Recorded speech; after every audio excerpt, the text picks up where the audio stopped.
Hey. Good morning. First Sky Omaha Radio, Wednesday, September 14th, 2022.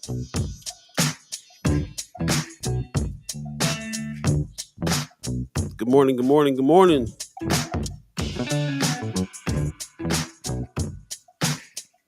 It's time to have a chat.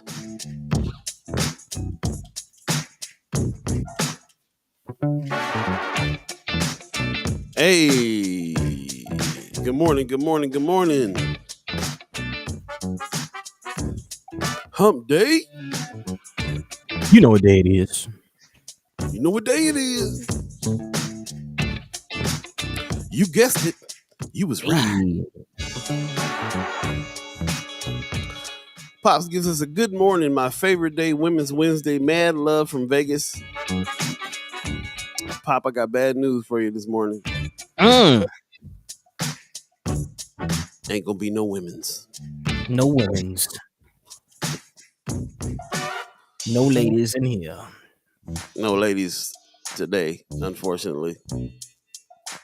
They're doing big things. Kimber Snipes in Lincoln, doing some trainings, and Precious is in DC, traveling. Putting together the game plan. Man. That's what's up. Von Chapman says, good morning with some sunshine. What's going on, Brother Chapman? Hey. You know what it is. First Sky Omaha Radio. First Sky Omaha in the morning.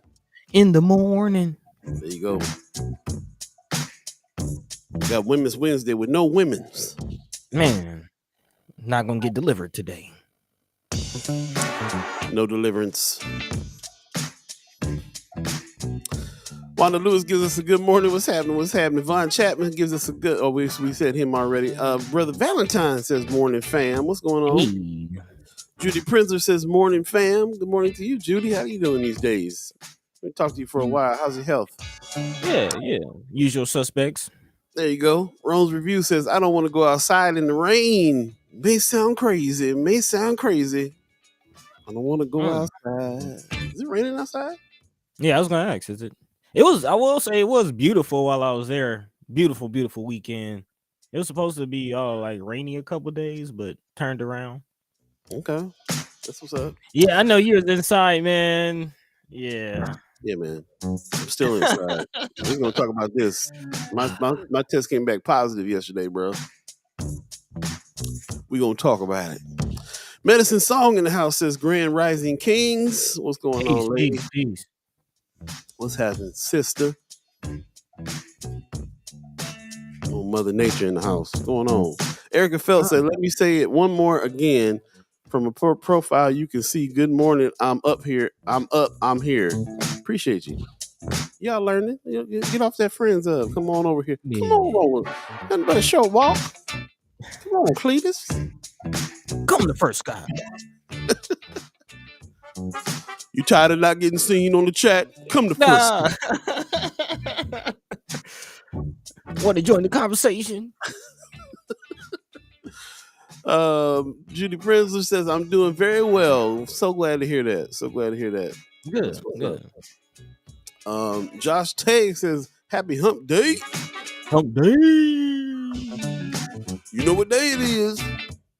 You guessed it. You was right.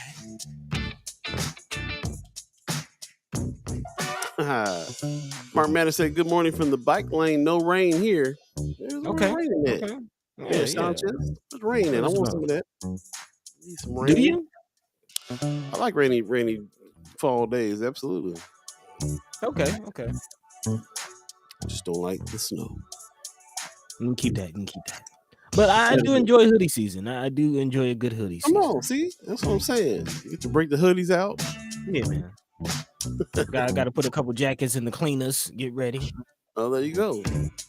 Shake the mothballs out. Yeah. Is that still a thing? Do people still take clothes to the cleaners? Yeah, I mean, man. Well, I take suits to the cleaners for sure, yeah. Suits? Okay. Medicine Song said, won't she do it? I'm glad you're in here today. What's happening, lady? Yeah. Lady Keisha says, morning. What's happening? Brooke says, good morning. Brother Muhammad says, assalamu alaikum, family. Love y'all. Walaikum salam, brother. Peace. Miss Erica Felt says, I wasn't on Friends. Y'all just don't like it when I'm professional on Miss Erica Felt mood. I don't, oh, maybe that's why. Maybe because a business page doesn't show up your name or something. I don't know. Hmm. We don't know. Hmm. Yeah, still learning the ins and outs of this here Facebook, Meta, aka Meta. it changes every day, don't it? Man. Yeah. Brooke Allen says, fall is a fave out here for me. Yeah, I hear that. Mm. Fall, spring, and fall is the only two times I like to ride out. When is it officially fall? When is the official That's day? a good question. I don't know. It's been feeling like fall, but I did hear we're getting 90 degrees at the end of the week again. So Mm. who knows, Yeah. bro? Who Good knows? old Omaha weather for you. Good Likes to old Omaha. fluctuate. Yep. Stacey Jean says, good morning, First Sky Omaha family and friends. Good morning, Stacey Jean. Amy Hupfless says, morning, fam. Christy Nora gives us a good morning. Medicine Song says, I was on Friends and had a whole conversation all by yourself over there. Yeah, you sure did. Mm. I didn't see it Well, till we got off the show and came back with like, man, she was doing some mean commenting over there too. man, So well, thank you for joining the conversation and welcome to the real stream. that's Welcome. right. Wednesday, September 14th, 2022. Brother Ernest is 222. still not free. Man. Hearing coming up, we'll definitely be talking about in the Haps today. It is Women's Wednesday, but there's no women's today. Precious McKesson is traveling, and Kimra Snipes is in Lincoln doing a thing. So Yeah. sometimes these busy women are doing busy things all the time. Like we got to cut them some slack on that. So they'll be in next week, and we'll talk about some things with them. But let them do their thing. They powering up around here to do their thing. So we gotta give them the space. Oh yeah, I mean just to show you how thankful we are and how lucky we are to have them when we do have them. Because yeah, they gets down. Sisters are definitely putting in the work. So we definitely appreciate them for being a part of this endeavor that we have, and we thank all of you for joining us, especially on this morning. Definitely shout out to all the first time and last time listeners, all the usual chat chimers, all the ghost listeners out there. We definitely appreciate y'all for tuning in. It's a love affair. If you don't know, we're live until the next 2 hours, so definitely tap in, let your mind be free, let your voice be heard, and we do have several topics to dive into. But before we get into that, Paul, Yo, how are you feeling, man? I know you got your news yesterday. What's the word? we gotta discuss this. Not really sure what's going on here, but definitely got my results back. Still positive. Been feeling all right for the past month, but apparently that's the case. So been digging in, doing some research. Apparently you can test positive up to like 90 days, which makes me question. Well, why is the CDC saying after your symptoms pass, quarantine for 5 days and then go back to work? So is COVID still going on because they've been letting people leave out of quarantine too early? What's really going on? I'm not really sure. Maybe I've been looking for some stuff. Maybe you're not contagious after 5 to 10 days or whatever. Who know? I'm not really sure now what's going on. All I know is, and there's another question involved too. There's a couple home tests I took that said I was negative. So Where'd you get those? you can buy them online. Well, for the first one I use is the one the government sent. Those free ones that they sent out. The second one I went and bought.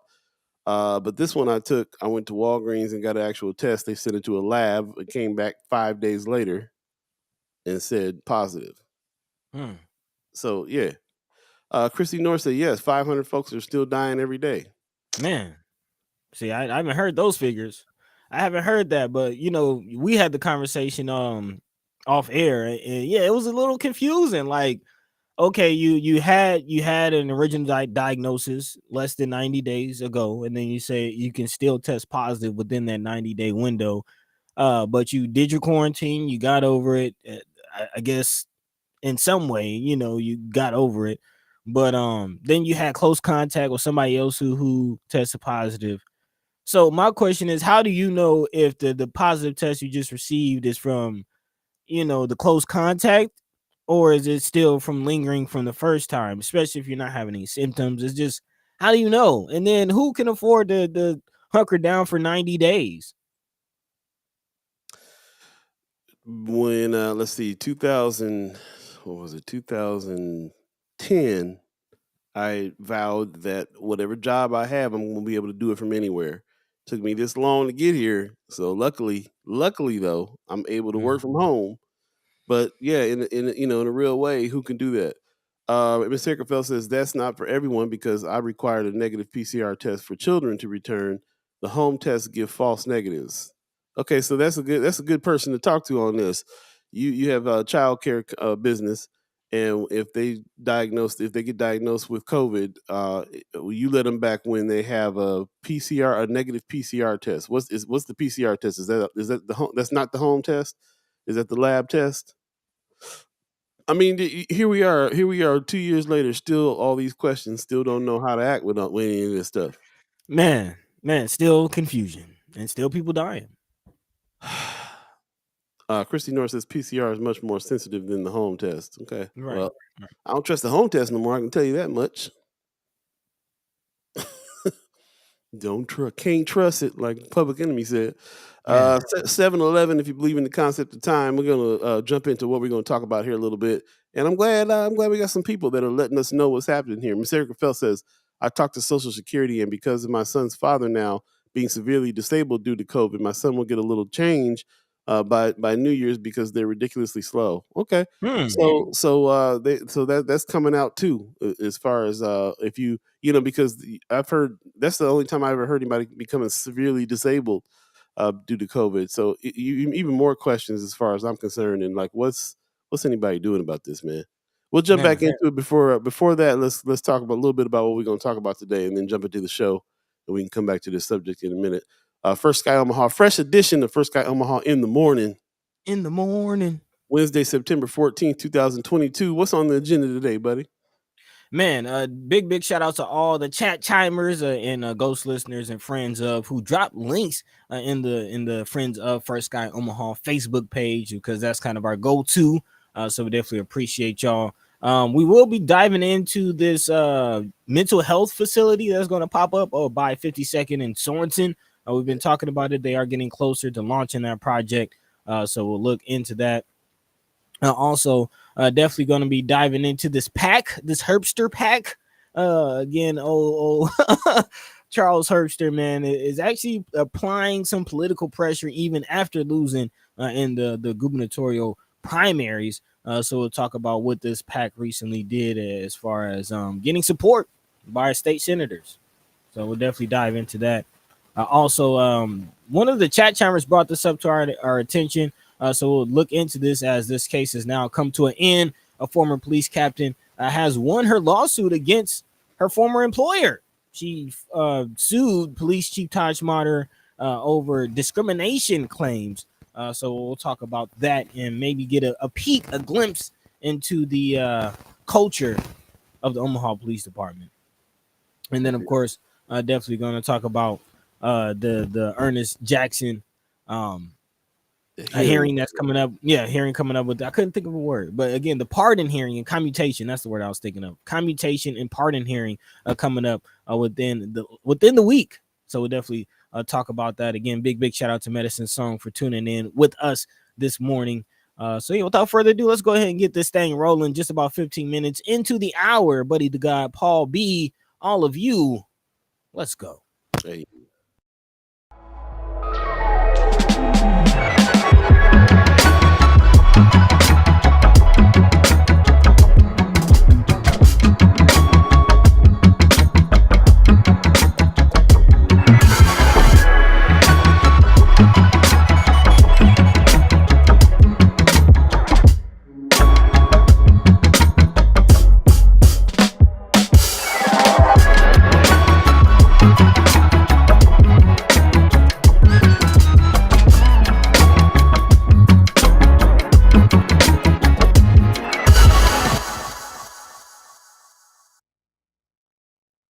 What up? Good morning. First Sky Omaha Radio, First Sky Omaha in the morning. Paul Beee, Buddi3 Da Gawd, all of you, the chat chimers, everybody on the 630 crew over there on the radio channel, let us know how the mix was, and good morning to you as well.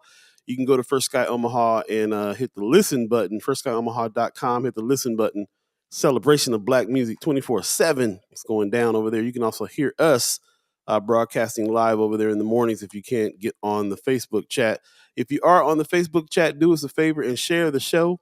We'd like to get as many people talking as we can in this conversation. It would be very, very boring situation here if we didn't have you, the chat chimers, coming on in here and having these discussions. So we appreciate it. And let's spread the word if we can. Shout out to you guys that are over on YouTube. I see Kimera Snipe is over there right now. She says, sure hate I'm not going to be there this morning.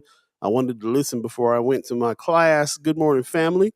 Good morning to you too. Good luck on your class. Yeah. See, growth is something that we all about here, man. Uplifting the Black community is what this all about. So lots to talk about today. And it is Women's Wednesday, but there's going to be no women's today. Precious McKesson hit me last night and said she's going to be traveling back in town from D.C. during this time. So safe travels to her. Definitely.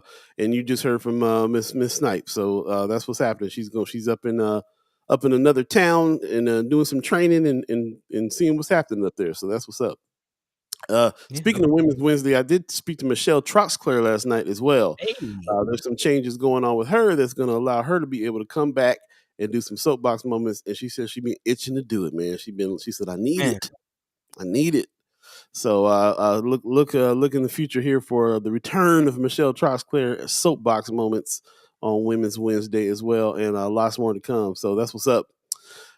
Jump into the chat real quick, man. We were talking before the intro about COVID and the fact that I'm still positive, even though I've been well for the past month.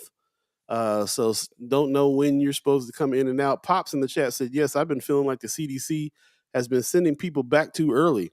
And they're wrong for relaxing mask mandates as well. COVID is still alive and kicking, and they are still alive and kicking and killing people, and they are doing it for commerce.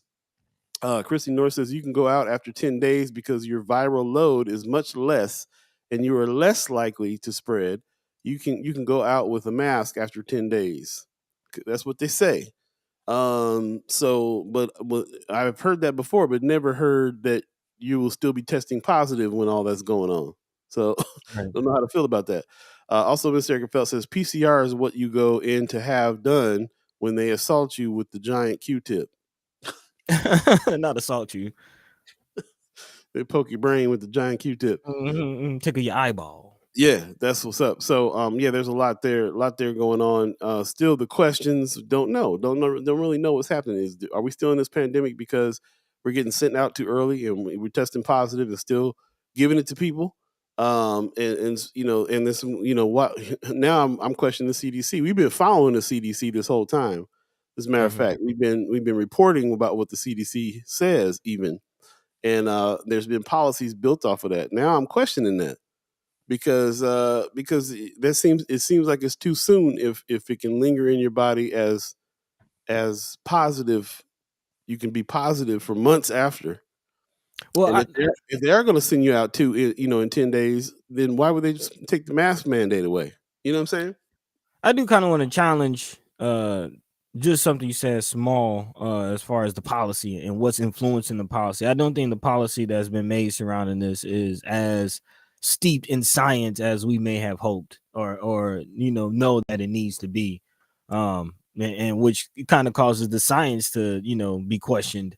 I don't think a lot of people are listening to the science behind this, and just the way that this has been handled. We're still learning more. I mean, there's still this thing called long COVID that we're learning about. So there's going to be a lot more information coming out as far as the science goes, but as far as the policies and when they lifted mask mandates and some places didn't even have mask mandates, that's all political, it's all economic.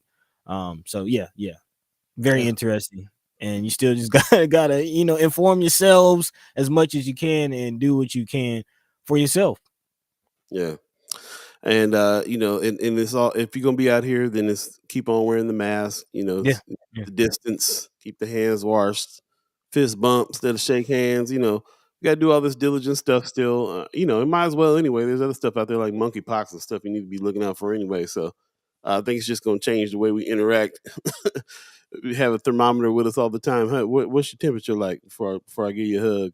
Whatever it is, we're gonna have to figure it out.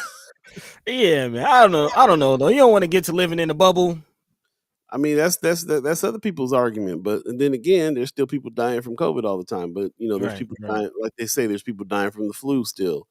So what you gonna do? So anyway, yeah, we'll see what's up. I'll keep my eye on it. I'm still digging and doing a whole bunch of research just because like I don't like having these questions. Hmm. I don't like being positive and all the home test lying to me. You know what I'm saying with the negative Man, result.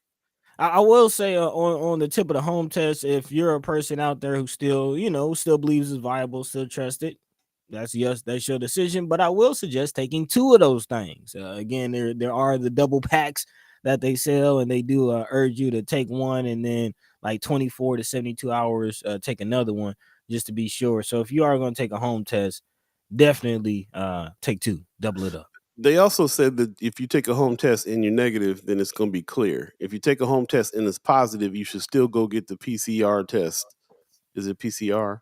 You still Yeah, should go PCR, get PCR. the PCR test, yeah, and get it back from the lab because that's how inaccurate they can be. So, crazy situation. We'll see. We'll see what's going on. Medicine Song is in the chat talking about something that we're going to talk about a little later in the show in the Haps about the hearing coming up for Ernest Jackson. But there's some things that need to be done before then. I did want to mention because there is some letter writing and some things that can happen before the hearing is happening. She says September 19th, we will rally at the Capitol at 11. Hearing starts at 1. Please be there sharp if you're not coming to the rally.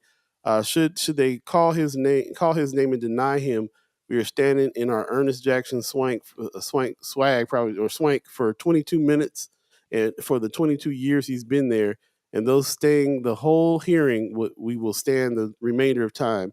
In the meantime, visit sendernest.home.com. Call, write the governor, mayor, attorney general, secretary of state. It'd be good if we were writing these letters now so that you can get there before this 19th September 19th date. So definitely go to sendernest.home.com. Write a letter. They've been coordinating efforts to do this, so definitely hit them up on that. But we'll talk about this a little bit more in the HAPS portion of the show, and all throughout the show. Actually, we'll keep on reminding people that this is coming up. She says, I'm doing a much love, more respect, earnest words card campaign for a community to help keep earnest spirits up while we assist in making this wrong a right. I'll share the info in your friends page. Okay, so Thank lots you, thank going you. on. Yeah, appreciate that. Lots going on there. Appreciate your efforts. There's a lot that we can continue to do in order to help sway some opinions here on this. The fact that this innocent man been in jail all this time since he Man, was 17 years old. You know what I'm saying? So got a free Ernest, man. That's all there is to it. Also in the chat, Brooke is saying my son's teacher has COVID last week. This week she is back in the classroom. Not sure how I feel about it. Wondering did she take the home test or one at the medical office? That's why I keep him in the mask. Yeah, man. hmm. The fact that we're here 2 years later and still asking questions and trying to figure out how to deal, it's a trip. So I'm not sure. Carolyn Jackson gives us a good morning, beautiful people. So late. Appreciate you coming in, though. Mama God says good morning, first guy fam. Good morning to you. Hey, Erica Fell says note false negatives. If the home test is negative, you get a PCR. If it's positive, then roll with it being positive. I heard the exact opposite. So I don't even know which one makes sense to me, to be honest with you. Pop says, if I honestly believe if money was not involved, everybody would be in quarantine. The CDC has given in relaxing standards because of the money. Stacey Jean in the house, how you doing? Says, what science has shown me is that COVID isn't the same in everyone. I've known people who've had more than once. Mother-in-law is still on oxygen. She had it in 2020. mm, I know people who have it and with no symptoms at all. That's why I won't give up my mask. I that's my opinion. That's my experience too, for sure. People that had it multiple times. I still see people that haven't had it at all yet. People that have it and they're down for a weekend and they're back up and it's cool. It's cool. And then people that's passed away. I've known people that have passed away over this. And then of course, like you said, there's long COVID that they're still trying to figure out what's going on here. So I don't know, man. It's still a question, and I'm glad that we're still everybody's still throwing in information and talking about it because that's the only way we're gonna figure it out. Mama Guy said, Doc told me check negative and roll with positive. Check the next. So if you get a negative result, Double check. And if you get a positive result, roll with it. My experience is that I've been getting negative results every time I do a home test after a certain point. When I had it and I felt like I had it, the home test was showing I had it. Positive, positive, positive. All of a sudden, I felt better. About a week or two later, I took another one. It was still positive. And a week or two later after that, I took another one and it was negative. But now, like you said, we don't know if I still am showing positive on the PCR test from when I got it in California 2 months ago. So, yeah, we just don't know. We'll keep talking about it. Appreciate everybody who's throwing in some information here, and we'll keep track on. In the meantime, if you see me, I'll give you a fist. If I'm out, I'll give you a fist bump, and we'll keep it moving. So that's all I can tell you right now. Brother Mark Manor going back to the Omaha Film Festival, I think in 2019 when you weren't shaking any hands at the Omaha Film Festival. He said it's been real. It's been real. Paul's vigilant since day one. I'm surprised I caught it at all, man. Like it literally took me to go out to California and go to a festival concert, man, surrounded by people to catch it, because I've been diligent for years. But it is what it is. Yeah.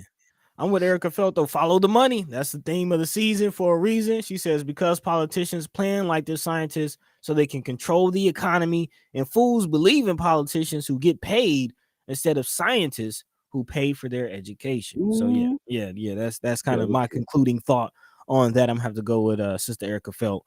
Follow the money, man. Follow the money. That's real. So yeah, definitely. But speaking of that, let's keep it moving.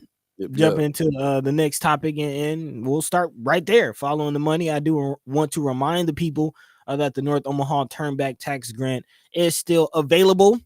That application window is open. You have until 4 p.m. on October 5th. What day is that? What day is that actually? That is a Wednesday. So you have it at exactly 3 weeks to fill out this application for the Turnback Tax. Again, there are 3 criteria for you to fall under or to follow in order to apply for this and qualify for this grant. 1 is to showcase important historical aspects. 2 is to assist with the reduction of street and gang violence. And 3 is to assist with small business and entrepreneurship growth within defined areas of North Omaha. So again, reminding the people to apply for that. If you feel like your idea or proposal or business may address these 3 areas, definitely do apply. Again, this is specifically for North Omaha. And one of the main things that I'm hearing, if you're in the area of mental health, you might fall under this, and you might be a ideal candidate, if you will, for this Turnback Tax Grant. Again, following the 2020 conversation, kind of still continuing with some of the fallout as far as socially from COVID. Mental health was one of the biggest things that people were impacted by dealing with COVID. And now we're seeing the effect, especially in our youth, who, when you really think about what their youth has been like over the last 3 years, anything but normal. And you can only imagine the impact that might have on their mentality, on their behavior, on top of that poverty that was only exacerbated by the COVID-19 pandemic, people losing their jobs, people losing their lives. And we're seeing things like the new Radius, a nonprofit center that's expected to pop up on 52nd in Sorensen.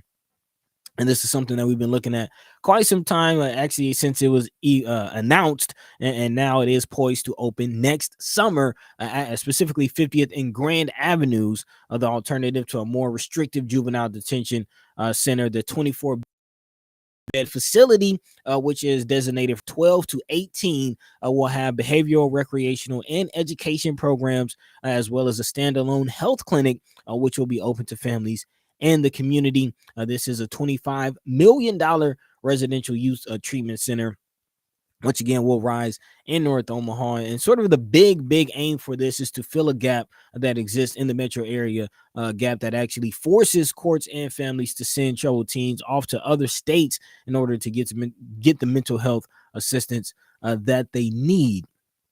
Radius, which is the nonprofit which is running this center and program, the CEO Nick Giuliano says that the combination of residential program with clinical support that can involve an entire family will help Douglas County take care of its own youth and improve odds of long-term success as they grow in their community. He says where we will be unique is that we will start that family work on the day of admission and have someone working with family throughout the youth stay, said Giuliano, who's actually previously the director of Boys Town Regional Advocacy and Public Policy.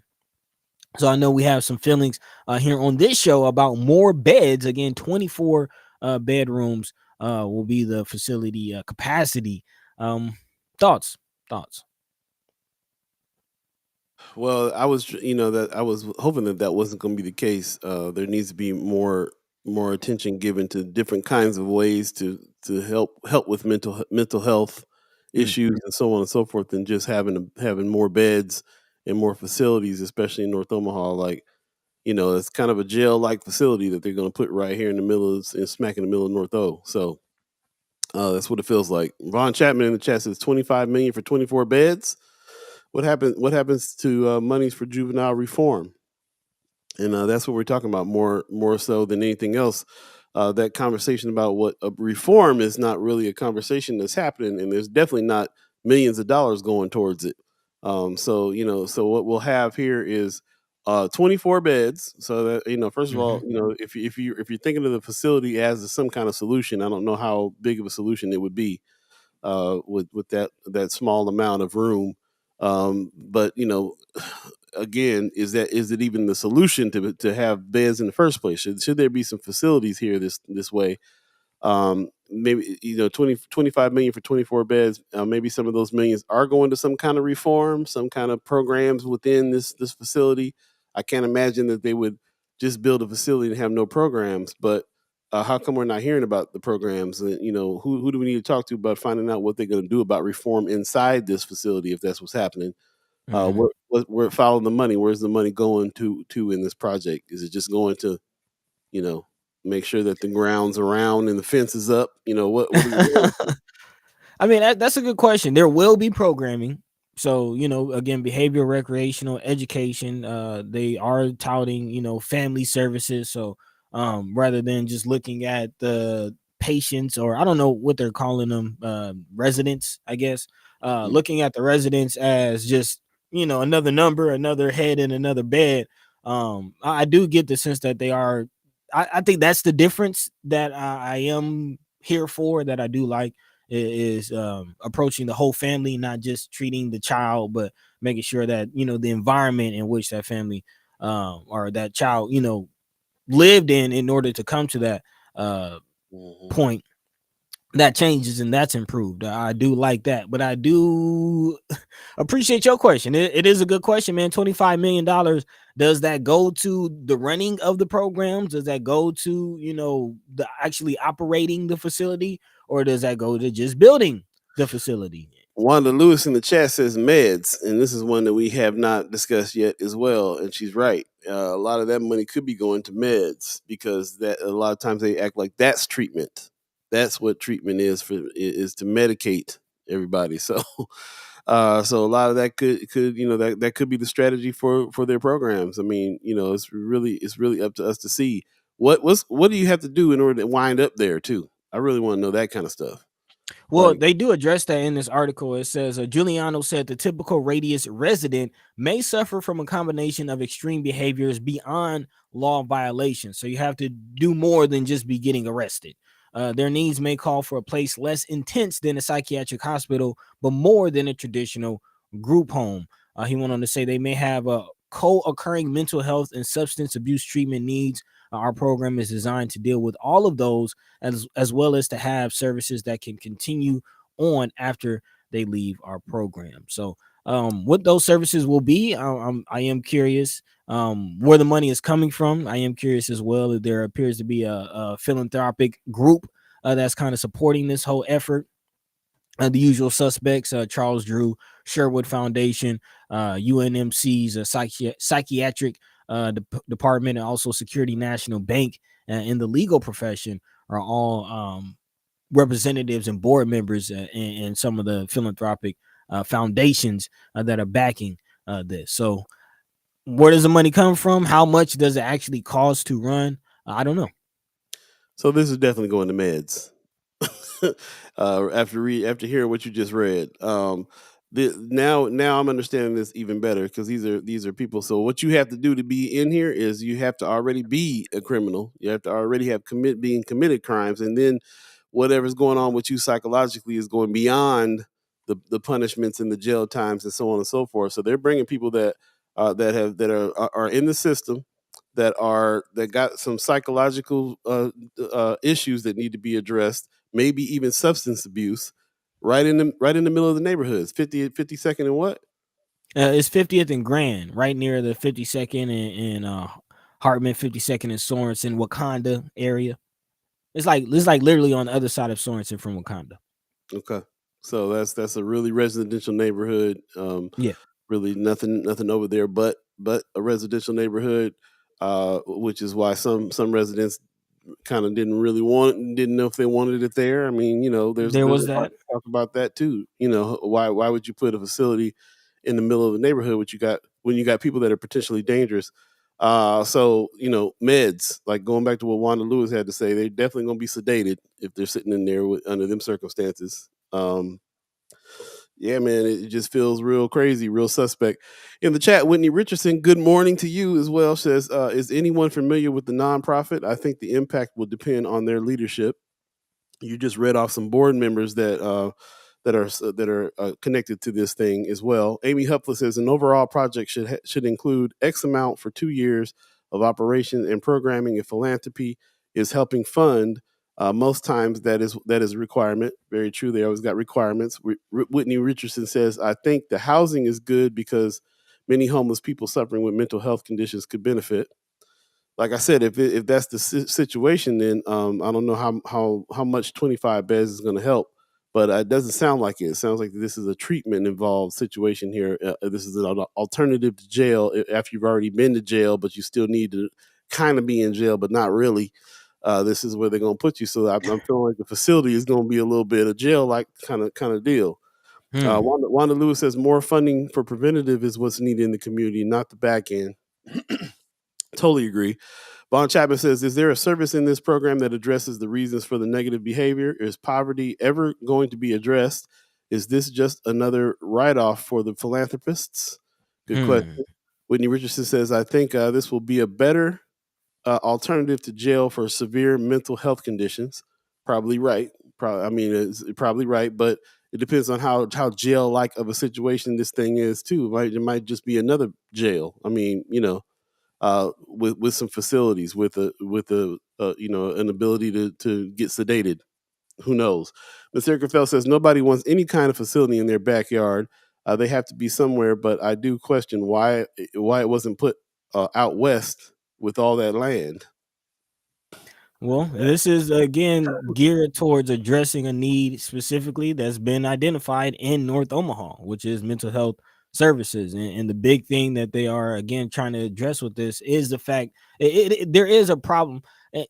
And just to step back, this is kind of the challenge with policy making.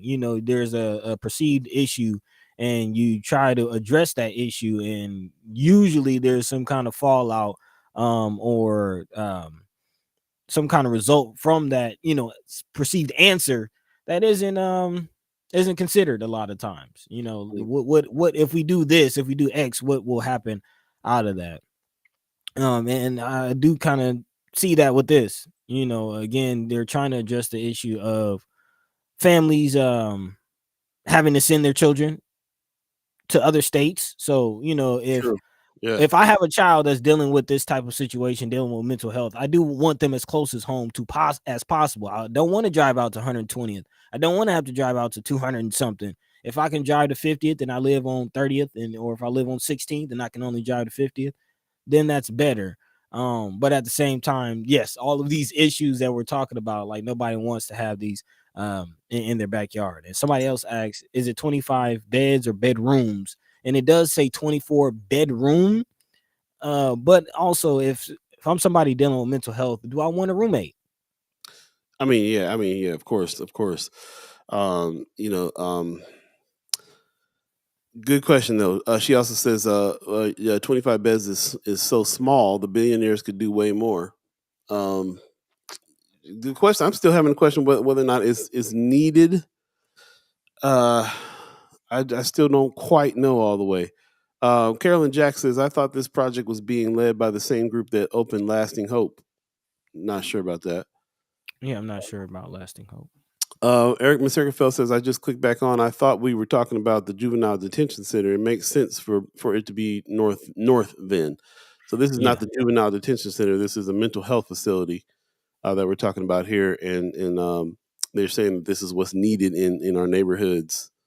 And but Buddy also, if you're just joining us, he read off a list of people, organizations that are associated with this through the board situation.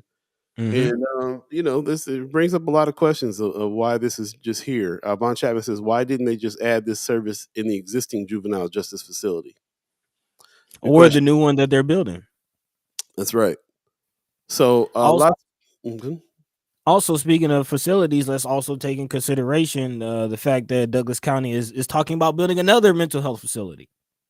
Where's that one supposed to be at? They don't know. That's the whole that's the whole infighting that's happening right now. That's what's going on. But again, I believe it was Senator Justin Wayne that we spoke to. That was, or it might have been Terrell McKinney. I'm not exactly sure who we spoke to, but it was a conversation that we had here on First Sky Omaha, in which it was expressed that there is infighting in Douglas County, and the whole point of the infighting is our commissioners not agreeing on what to do with or how to approach building the new facility, but they all want to build a new facility, just haven't agreed on how to go about it. Miss Erica Felt in the chat is bringing up a good point too. She says, I asked about beds because I was in the juvenile system and children with severe mental concerns in the hospital were double and triple booked in a room. Shake my head. Then again, that was the 80s. But I'm looking at it now because I feel like every facility we have is double and triple booked. It will very shortly be that they were trying to add the people to these rooms so they can get 50 in and rather than 25. I mean, I don't see how that's not going to happen in Omaha. It happens everywhere. The jail's overcrowded. Everything's overcrowded. So the interesting part, I believe Sister Richardson asked about Radius, the nonprofit which is kind of managing this whole situation. And just a quick glance at their website. This is a brand new nonprofit. So I don't think that they had anything to do with the Lasting Hope. It says our history Radius was created in 2020 to join existing efforts in Douglas County to strengthen the continuum of services and alternatives for youth involved in the juvenile justice system. So to answer your question, Paul, yes, you have to be within the juvenile justice system to get into this program. These collective efforts are designed to keep Omaha youth in their community to receive treatment.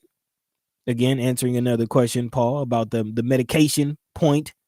These collective efforts are designed to keep Omaha youth in their community to receive treatment and education while preventing them from experiencing disruptions in family relationships, education, and local support networks, which are essential to their future success.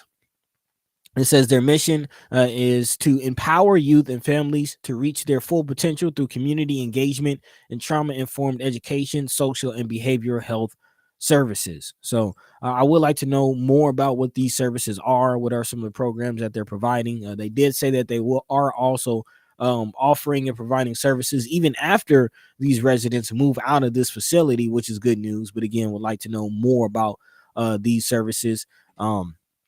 Also, they mentioned community engagement. What level of community engagement are they really engaging in? Good question.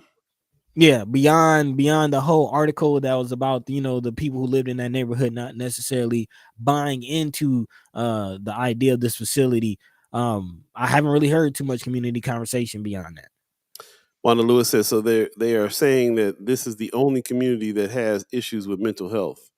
Yeah, I mean, it can read that way, and I feel like if that's what they feel like the efforts have to go to, as if nowhere else in the city is having these issues. This very true. So we can come off that way for sure. I mean, I wouldn't go that far. Oh, I'm not sure. I mean, if it's important that they put it in our neighborhoods, then they're saying that that's where it's needed. but So we were asking for it. Like the community was also asking for mental health. The community was also asking for mental health support. community's been So asking for mental health support, but that doesn't mean that they just came in and decided that this was that the community didn't decide this was the kind of mental health that they're asking for. I don't think the community decided that what we needed was a facility on 50th Street that housed people that have been in jail and that have that got these issues and that are now need to be somewhere also watched and policed besides jail. I mean, it's what we were asking for and what has been given by who and who's given it. You know what I'm saying? Like these are this is all suspect. It's almost like they're over there asking for mental health issues. This is an opportunity for us to go. Let's go find a building and you know what I'm saying? Like no, we ask for preventative measures. We ask for a whole lot of other stuff that's not just a facility with beds. And we've been talking about that since we first heard this news. We've been asking for more than that, not just another facility. So I'm not sure. Miss Harry Felton in the chat says, but if they're part of the juvenile justice system, I'm back to asking why North? White boys go to Boys Town and our children will go here? There you go. Brother Valentine says, might be a good opportunity to invite the board members to speak on the show. That's exactly where I was going as well, for sure, on that. So that's definitely something we're going to definitely check into. Carolyn Jackson, not the same. There were discussions about another facility led by a former Kiewit CEO and CHI. Yeah, lots of discussions about what we need all the time. And then they come up with things that, are locking folks up. That's just what it is. We're already past 7. It's about 7:47 right now. If you believe in the concept of time, I wanted to give a shout out to Paul Philman, who's over on Friends of First Sky, saying good morning. Headed back to Des Moines today. Sorry that I missed your text early or over here on Friends of First Sky Omaha. If you guys are on Friends of First Sky Omaha, come over to the First Sky Omaha official Facebook page so we can see your chats over there. Brother Groover Groven Lipkins gives me a good morning, bro. Good morning to you as well. Over there on Friends of. Stephen Abraham's over on Friends of as well. He says COVID-19 is rising in numbers silently. Is it a coincidence that all these diseases are on the rise? Very good question. He was talking polio making a comeback. Polio coming on back, right? Yeah, man. It's not a coincidence. Monkeypox is we've been talking about that being all over the place. Learned that monkeypox has been here for a while. That's why they already have vaccines for it. So back on the rise, so on and so forth. So it is lots going on here in this first hour. Speaking about health, speaking about mental health, speaking about all the things that affect our community in that way. Appreciate everybody's comments. I do want to take a quick break, and we'll come back and jump back into these subjects. Still lots in the chat. Go back to the chat and check it out. Lots of people commenting there. Paul Philman said, "I'm here. All right, cool. Appreciate you back over here on First Sky Omaha. Share the show if you get a chance. We'll get more people talking if we can. And like I said, we'll take a quick break and we'll come right back. First Sky Omaha Radio. First Sky Omaha in the morning. In the morning. All Beee, Buddi3 Da Gawd, all of you, the chat chimers. Shout out to Star Trek Rich and the Weatherized crew for sharing the show as well. Squad with the support. That's right. Women's Wednesday without the women's today. First Sky Omaha, Paul and Buddy. Stay tuned.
Welcome back, welcome back, welcome back, welcome back. You're listening to First Sky Omaha Radio. First Sky Omaha in the morning.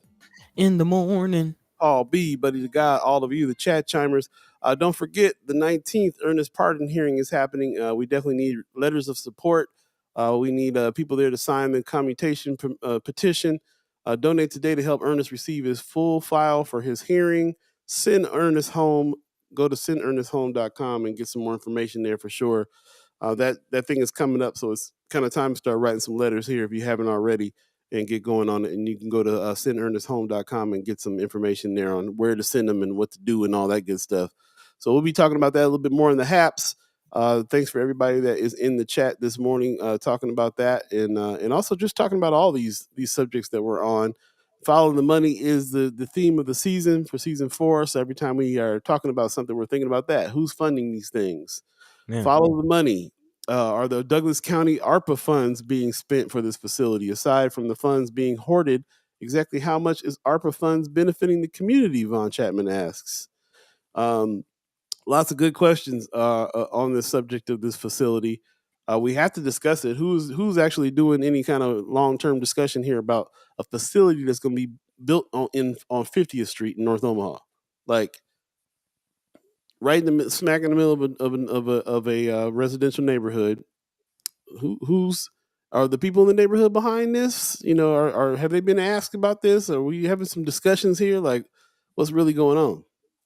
Well, to that question, there is a timeline of how Radius was created on their website, and I wonder if anyone knows of anyone who's a part of this conversation. Apparently, before Radius was even created back in 2019, there was a community advisory group. Again, these stakeholders that they keep coming up out of the woodwork. Who are these people?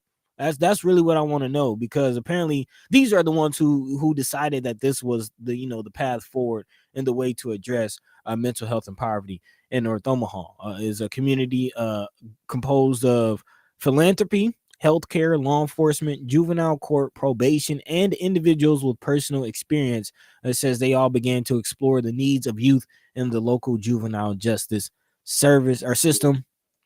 And after learning about the experiences of local youth and families, learning about best practices and evidence-based programs, again, going back to that quantitative and qualitative data, the advisory group recommended establishing a nonprofit to develop programs to keep local youth in their own communities for help. So that is where this whole Radius nonprofit came from. And then this facility is a result of those conversations. Again, does anyone know of anybody who was a part of this community advisory group? I'm very, very curious. Christy Noor is saying the CEO of Radius is white. Are there any black folks on the board? From a quick glance at their website, I don't think so. Yeah, I don't know. Yeah, all good questions for sure. One, Kenny McMorris. Oh, Kenny's on there. Yeah, okay, yeah, Kenny McMorris from Charles Street. Let's get Brother McMorris on the show and definitely talk to him about what's going on here with this board and how they came to these conclusions and so on and so forth. So there you go. A friend of First Sky Omaha is a part of this situation. We'll reach out to him and talk to him about this and see what we can find out. Rose Reviews in the chat says IB Black Girl got $145,000 for health services. Did not know that. It'd be interesting to find out where they're talking about spending that and how they're going to use that. If I know that organization, I know that they're probably doing some preventative work and all kinds of stuff that we've been asking for. So IB Black Girl gets down. So we'll see what's happening. Brother Valentine says Kenny McMorris and Chantal Mallory are on the board and members of the community. So, okay, we got a couple people we can talk to then. That's what's up. I'm going to come back to your diatribe in a minute, Brother Chapman, but I wanted to jump into actually Medicine Song's diatribe because what she is talking about here is like what we're all about too, like this preventative stuff. We're talking about authentic, holistic approaches. I do want to mention that within this conversation of all of these kind of old school methods of helping people, beds and medicines. Medicine Song, who I call Mother Nature, says they could have taken a more authentic and holistic approach. New Zealand and Arizona both have amazing blueprints, and it sounds like this money is paying the good old boys and keeping the genocide going, while calling it something that makes it sound like we are healing our community. 24 beds is nothing. I work in mental health, and this sounds like we are about to be overbooked and continue causing harm in the name of mental health, justice, and public safety. Sketchy. While it sounds good, who's actually running it? People that take a diversity class or actual peers, etc. So many questions. I totally agree with you on that. So many questions. Von Chapman says when preventative measures aren't taken to address poverty, crime, PTSD is the resulting byproduct. Misplaced priorities by the philanthropists have only exacerbated the issue amongst so many in the targeted communities. What's ironic are those who knowingly favor profit as a placebo treatment, albeit not a cure, for poverty, and are also the very same philanthropists who are also major investors in monetizing the expansion of the Juvenile Justice Center. Very true. Overcrowded Nebraska prisons and the same philanthropists who are building and supporting the new mental health facilities for victims in the community they help create. Damn shame. Interesting stuff. I mean, like we follow the money. We go to the same people, the same organizations that are doing both. They're backing building new prisons, but they're also quote unquote, backing mental health facility, mental health help in our communities. I mean, is there a conflict of interest there? I guess you're hedging your bets, you know. If you do It could some, go either way. Let's put some money yeah, behind both yeah, of right, them. right. If people out there want help, then we invest in that, and for those who fall through the cracks, we invest in that too. It sounds like people that are it just sounds like people it reminds me of let's put all this bad food out here, and then let's also invest in the medicines to cure you from the diseases you get from the bad food. You know what I mean? Like, Ain't that how it works? And got milk? Are you suffering from cancer? Come on, man. Come on, man. Ain't that um, how it works? Wanda Lewis says Charles Drew is one of the organizations that is contracted to control the behavior of those kids that are in mental health facilities via medication. Whew. I mean, that sounds. That's you walking a thin line on this stuff, bro, for real. And what Mother Nature was talking about a little earlier too, about the situation where they are. I can't imagine we won't be instantly overcrowded there. And then what? Now we got security things that need to be really paid attention to. You got 25 beds going to quickly turn to 50 before the end of the year, and then even more than that later. And like now you got kids with problems just overflowing into the neighborhoods, just overflowing. And then that means they're gonna double medicate them so they can be doubly, you know, you know what I'm saying? Okay. Like, Sister Wanda Lewis saying she attended a couple of. Are you saying you attended this community advisory board meetings? mm, Who was there? Do you remember what was discussed? Carolyn Jack just sent me over a message saying from Omaha World Herald, new $50 million behavioral health facility for kids planned for North Central Omaha. That's the one she was talking about. The center will be operated by CHI Health. So North Central Omaha, that's the one we were talking about first. Remember we were talking about that about 6 months ago? That they were talking about building something in North Central Omaha, and we were talking about how close that was to our neighborhoods and so on. So that's a whole different facility. We got mental health facilities on the left of us, mental health facilities on the right of us. 50 beds here, 25 over there. And it's just like it is the. I think somebody asked this: is the mental health facility like the new prison? I think it's part of the prison system. It is. You have to. That's one of the things. That's one of the reasons why you end up there, because you have been in the prison system. You have been in trouble, and they're saying, well, you don't necessarily need to be in prison, but you need to be watched. You need to be policed, and you You need need to some. be And you need medicated. some. Yeah, you need to be medicated. If you ask the government or you ask the city for mental health help, how is a city who overcrowds their prisons and builds new ones all the time not going to say, okay, I'll give you some mental health help. Here's a facility and some medication. Put them in there and sedate them. How is that not going to be their solution? How can you justify trusting that situation completely? Malcolm told you. I don't have any answer to this question. Wanda Lewis says big money. Big money is Oh yeah, behind it. oh yeah. Yeah, totally. Big pharma is definitely a real thing. This definitely feels like yet another response, another yeah, it's not preventative.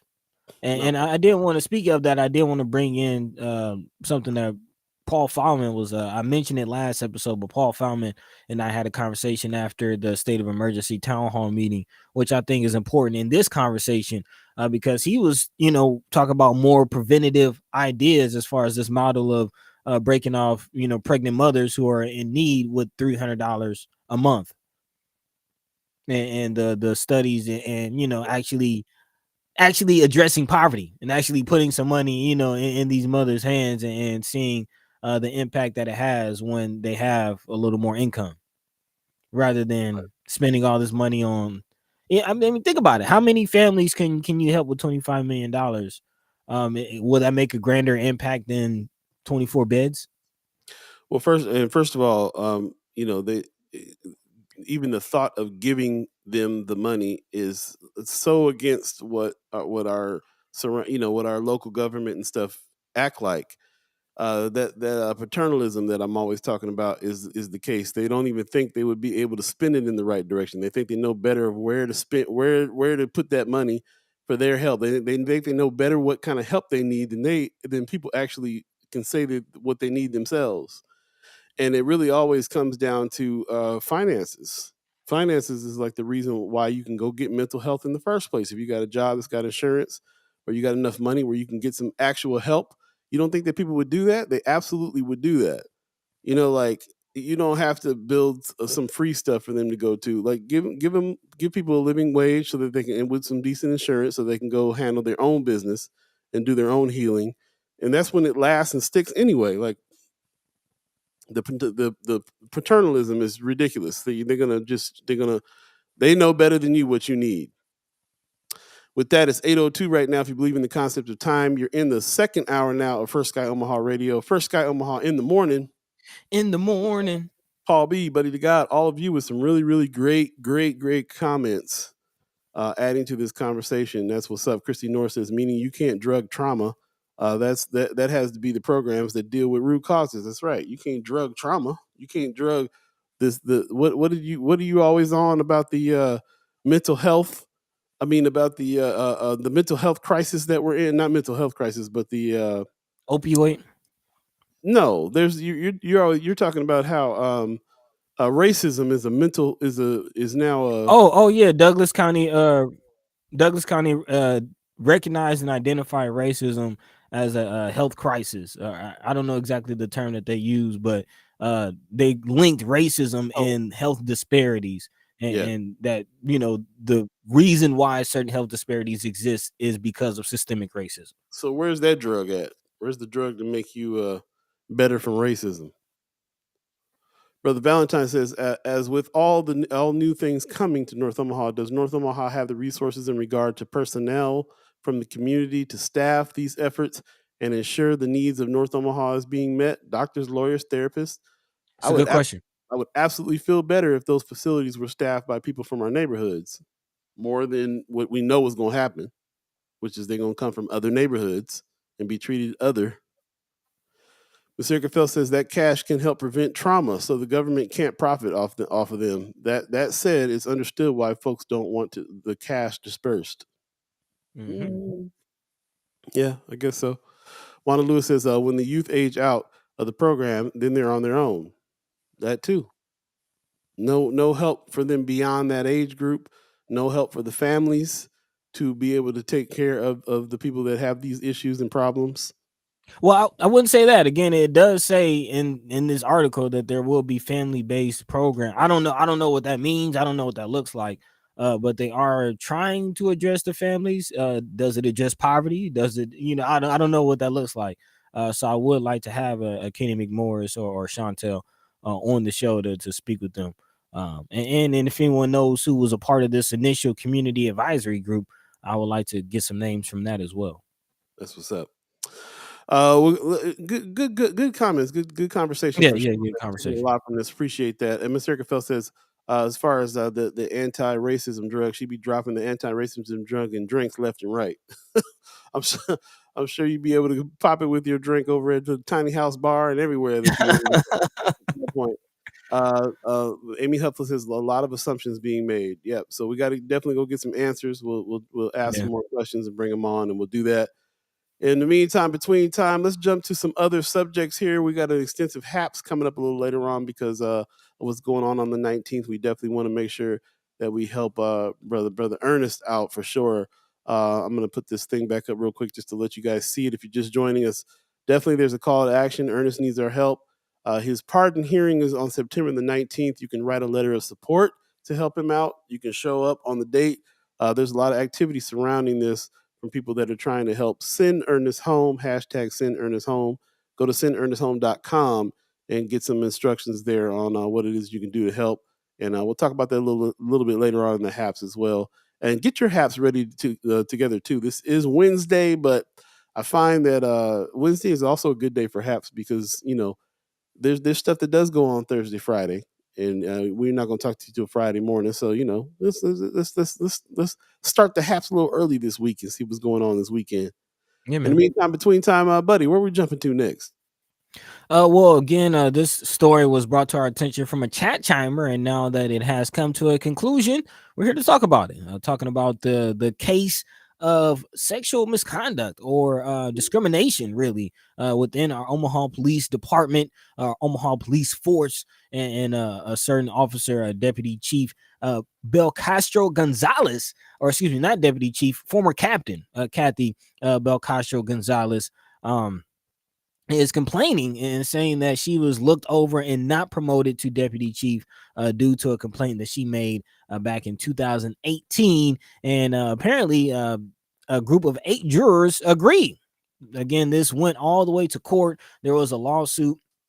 And now, after 5 hours of deliberation, the 8-person jury unanimously agreed that former Captain Kathy Belcastro-Gonzalez, her complaint played a role in Chief Todd Schmaderer's choice to not promote her to deputy chief. Belcastro-Gonzalez had alleged that she was wrongly bypassed for the promotion back in 2018, despite scoring number 1 in the city's third-party testing process. The jury awarded Belcastro lost wages and benefits of $680,000 plus another $20,000 in other damages after hearing evidence in a 4-day trial. So again, she walks out of that trial $700,000 richer. Belcastro testified Thursday that as she was contemplating alerting Mayor Gene Stothert to potential gender discrimination and harassment within the police department, she knew the move would harm her career trajectory, or that she knew that there will be retaliation. She went on to say, after the verdict, the last several years has taken an extreme toll on my entire family. I feel thankful for the jury to come back and do what was right. I do feel vindicated for it because it's been a very long haul. Belcastro said her lawsuit represented all women who are afraid to speak out against their employer when they see or experience wrongdoing, especially in the police department and force. And what was kind of surrounding this situation was Officer Belcastro-Gonzalez complained that she was not receiving the support from her fellow officers.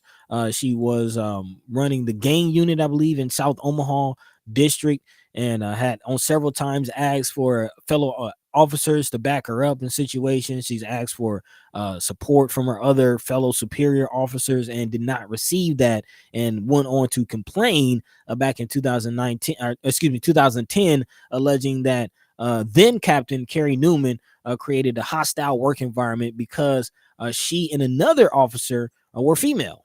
And apparently, after complaining about that treatment, she then was looked over for a promotion and led to this suit. So again, definitely getting a glimpse into the culture of the Omaha Police Department, even from the top down, as Chief Todd Schmaderer being named and even forced to testify in this hearing. And I mean, unfortunately, it's not surprising.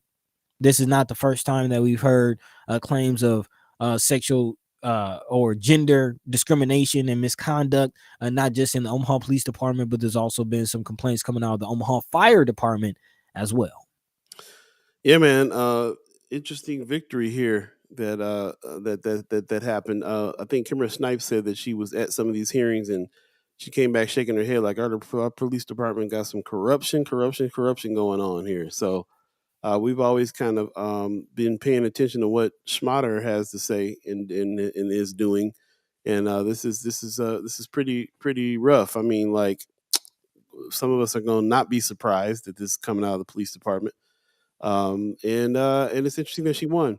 Another very interesting fact that I found out here on this that she's the wife of Greg Gonzalez, who's actually running for sheriff right now, and he put out a statement saying we're living through a moment where police community relations are fractured. Many don't trust the police. I have served with the and managed more good cops than I can keep track of. I love policing Omaha.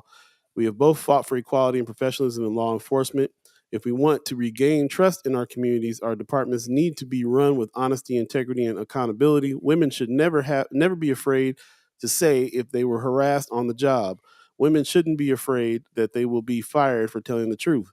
Today is a big sigh of relief. For the last 12 years, the deliberations have consumed our family. My wife served honorably in the Omaha Police Department for 28 years. She won countless awards. She is beloved in the community, yet was retaliated against and fired for taking her concerns to high levels of city government.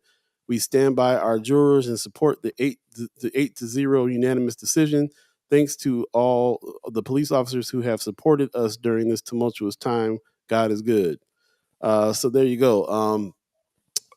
Kimber Snipes actually hit me to Brother Gonzalez as the person who she feels like is the best candidate for sheriff. And so that his name kind of popped up here recently for me, just because I kind of looked into him after she gave me that recommendation, and so it's interesting that these things are going on around the election time for the it's just interesting. I'm it makes me feel like I'm anxious to see what kind of retaliation will come from this as well. I hate to go negative that way. This is a positive outcome for Sister Gonzalez, but at the same time, like, what's going to happen now that they didn't call Chief Schmaderer out? She won. She's getting paid. What's going to happen? Because there's always a punitive thing that goes on with a certain party. Yeah, You know what I'm saying? grand old party. Yeah, there's always something there's always like a punishment that's involved with a lot of things. So yeah, it's just interesting to see what's going to happen here. But victory for her, and unfortunately, kind of a bad look for the police department. Bad look for It Schmaderer. is. It is, and I do find it interesting. Schmaderer did put forth his reasoning for not promoting Belcastro-Gonzalez. Also, City Attorney Matt Cuse is backing that, reiterating that the city supports Chief Schmaderer's position that she didn't get promoted because of poor performance, is what they're saying. Chief Todd Schmaderer says that he lists several reasons why he did not promote her, saying poor attitude, questionable leadership actions, minor overtime violations, missed meetings. Also, she lacked a master's degree or FBI Academy training, and also her precinct had recorded the lowest number of traffic stops, which I didn't necessarily know was a bad thing compared to other precincts. So yeah, I found that very interesting as far as the reasoning. There's so much to pull apart there. From the master's degree to I laughed at it when I heard that. Do any police officers have master's degree? I didn't know that was a thing you were allowed to even have. Wow. Okay. Yeah, it sounded like he's reaching there a little bit on that one. She didn't give enough traffic tickets out. Uh, what's your thoughts? If anybody have any thoughts on this on the chat, I don't see the chat moving too hard on this subject. So congratulations Yeah, to her. We can kind of move on from it. yeah, But I doubt the listeners out there are surprised. there you go. Wanda Lewis says they want them to be more creative when it comes to traffic stops. Oh yeah, Definitely. Oh, you're not chief material. You're not captain material if you don't write enough tickets. Von Chapman says that she wasn't a part of the good old boy network. I mean, that's kind That's of my bad. thoughts. That's my And, thoughts. and if you're not, then what's going to happen to you if you make it and it's public? You're making it's a public retaliation that Getting I'm fired. looking at. Right. So we'll see. We'll see what's going on. 8:15 right now. If you believe in the concept of time, we forgot to mention this at the top of the show, but congratulations, brother Malcolm X is now in the Nebraska. What is it? The Hall of what is it? The Hall of Fame. Hall of Fame. Okay, cool. So apparently, they made history the other day. Brother Terrell McKinney talked about this. They made history the other day by getting Malcolm's name in. So I saw a really interesting message from brother Walter Brooks, if you guys remember. Hey, Brooks, yeah, man, brother Brooks is like, hey, he goes, they back in the day at the Malcolm X Moore Foundation when they were all on the board, brother Taylor was around, and they've been pushing for this since the '90s to get that brother's name in, and it's been a struggle all these years. So this is a major, major victory that this happened, and shout out to the group that were behind that, made that happen. Shout out to brother Senator Terrell McKinney, put some respect on his name. I know Mother Nature was out there. She said we worked diligently on that. All power to the people. That's man, congrats. Yeah, I will say, undoubtedly, the honor belongs to the Nebraska Hall of Fame. the honor, the honor belongs to Nebraska. Period. Yeah. Man. They are the ones who should feel lucky to have been graced with the presence of Brother Malcolm. Okay, that's what I'm talking about. So congratulations for everybody that did that hard work and did that, man. That's what's up. That's what's up. Really appreciate that. While we're at it, if you guys are just joining us again, it's if you believe in the concept of time, that is 8:17 right now in Omaha, Nebraska. Let us know how you feeling, what you're doing, what's on your mind. We're definitely going to keep on. Got some stuff in the hopper here to throw out some other conversations. Thanks to you guys who have become, have jumped into the Friends of First Sky Omaha with the things that you guys are talking about as well. So let's take a quick break. We'll come back and jump into some other subjects and really kind of get it rolling. Again, stay tuned. You're listening to First Sky Omaha in the morning. In the morning. First Sky Omaha Radio, Paul B, Buddi3 Da Gawd, all of you, the chat Ooh. chimers. Stay tuned. We'll be right back.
Welcome back, welcome back, welcome back. First Sky Omaha Radio, First Sky Omaha in the morning. In the morning. Paul B, Buddi3 Da Gawd, all of you. It's going down. Thank you for everybody that's joined us today. Please share the show if you're on Facebook. Tamika Johnson is on YouTube. Appreciate you coming over there, checking us out there. Like and subscribe, all that stuff. Smash the like button, everything they say on the weird stuff they say on that. Coming through. Anybody seen this picture right here? Oh, okay. Mm-hmm. You know what this is? Causing a whole lot of hoopla. Whole lot of hoopla. The new Ariel right there from that's gonna be the Little Mermaid. And there's videos all over the web right now. Little black girls going crazy because we got a black Ariel. Man, Man, But I'm all here for it though. That's actually a pretty good choice. That actress, or not actress but singer, she makes a pretty good mermaid. I didn't know she was a singer. Who is this? Yeah, she's a part of oh, She's singing on this. Haley and Chloe. That's Haley. Oh, I forget her last name. I think I heard them names before. That's They're not. actually from Atlanta. Two young sisters. They've been singing for quite some time. I mean, they're definitely growing up. Their content is kind of changing. But I'm all here for her playing. The Little Mermaid. I'm all here. That's what's Chloe. up. Yeah, that's what it. Chloe. Chloe and Haley. Yeah, that would have been that's beyond my radar there. But apparently little especially little black girls are loving this. Oh yeah, And as you can imagine, Chloe Bailey. millions and millions and millions and millions of comments from racists that are hating this. Man, yeah, sing like crazy. Okay, that's you got to hear him. You got to hear him blow like like voices of fairies. That's what I'm like. She's a mermaid. That makes sense. That makes sense. Wow. Like falsetto, perfect. Yeah. Oh, Miss Erica Phelps said Beyonce discovered them. Okay. No, they got the stamps young, like 13, 14. There you go. Well, check it out. Like I said, man, if you got a minute, hit your social media. It's all over the place. Little black girls, little black girls. There's videos of them just so shocked and happy, and yeah, it's something else. So, but again, I love it. It's on my radar. I ain't a Little Mermaid fan or nothing, but it's on my radar because of the fact that I love what we got going on with social media. I love what we have going on with our what a time to be alive when you can get online and you can see exactly what these racists are thinking. And you can look at how many of them are around you. Oh yeah, Halle Berry. Did she do? That's her production, right? No, Haley Bailey is her name. Oh, okay, Haley Bailey. Okay, see there, Miss Erica Felt. He's like, oh yeah, Halle Berry. Yeah. I was wondering because I saw the name and I did that before already because I was like, oh, Halle Berry got something to do with this? No. Haley Bailey is her name. Okay, that's what's up. Chloe and Haley Bailey. They are two sisters from Atlanta, Georgia, that can sing like crazy. They already have 2 Grammy nominations, and I'm pretty sure that they're going to get more. Pop says their harmonies are out of this world. That's coming from a singer. Facts. Grandpa who sings says the harmonies are out of this world. That tells you something. Man. Now this is huge. I just want to mention this, and then we can move on or wherever you want to do. But this is huge because you look at the Disney princesses. The only quote unquote African American princess was a frog for most of the movie. Dang. Wow, I know nothing about. And she wasn't a princess; she was just a cook who married a princess or married a prince. Whitney Richards says, I love this. We had Brandy as Cinderella, and that meant the world to us. Yeah, I remember that. I remember when Brandy was I did forget about that. Yeah. And this one is a fish. We'll get an actual princess at some point in time, but we'll take what we can get. Yeah. Well, if you want your mood lifted, man, find some videos of these little black girls that are looking at Ariel for the first time. That'll lift your mood right out of anything right there. They are so happy. And again, like I said, man, I love the fact that we're able to see exactly what's around us. We get constantly reminded about the serious racism and the divisions that's going on around us all the time. How many people are so hate-filled over the fact that Ariel is black, a fictional character, a fictional fish, mermaid. And this is not, it's indicative of everything that's going around. There's a bunch of stuff going on right now. House of the House of the Dragon, which is the sequel to the prequel to Game of Thrones. Got a black Targaryen on it, and they can't stand that he's black. Everybody got a problem with anybody of color playing any fantasy roles. They just go all the way nuts on it. Hot mess. Yeah. But shout out, like I said, man, that's what's going on. Really quickly, while we're on this, did anybody catch the Emmys while we're talking about this? Talk about Black Girl Magic. I heard her acceptance speech over the radio. Very powerful. If you have not heard it, I urge you to go check it out. Big shout out to Cheryl Lee Ralph for winning Best Supporting Actress for Abbott Elementary. Also, big shout out to Miss Brunson for being the second woman of color to win for Best Writing in a Comedy Series for Abbott Elementary. There's a lot of, also Zendaya becoming the second, the youngest actress of quote unquote color to win her second Emmy. Ooh. So yeah, it was some, also Lizzo won for her reality competition show. So yeah, definitely so-called Black girl magic all the way through. That's what's up, man. Anybody watch the Emmys? What'd you think of it? Let me know. I definitely wanted to bring that up. I missed them, so I'm glad you brought that up. Man, Miss Erica Phelps Cheryl says, Lee Ralph, that's what's her up. acceptance speech, Check it powerful. out. Miss Erica Phelps said, did Claus win anything? I don't know. I don't think so. She said that her post is a compilation of girls' reactions, and so go to Miss Erica Phelps' page and check that out. Pop says that brother is the best looking Targaryen ever. He has them fresh white dreads, bro. You gotta see him. Rome's reviews, jumping to another subject real quick, says support your union railroad workers. Possible strike coming. The ships can control the world's economy. The trains control America's economy. Get your budget together. I'm glad you brought that up because you reminded me of something that Pops reminded me of the other day and said that we should be mentioning on this show. There's going to be a whole bunch of changes happening with shipping very soon. It's kind of time to stock up on some goods, stock up on some food goods, and so on and so forth. Pops, if you're still in the chat, let me know again. Tell me again what you had to say about that. Matter of fact, I can probably look at your message. Yeah, there's some shipping things that are happening right now in the world that's going to really affect what's going on. She says on Friday, Miss Richardson said. Let me go back to the message real quick and see if I can find out what the deal is.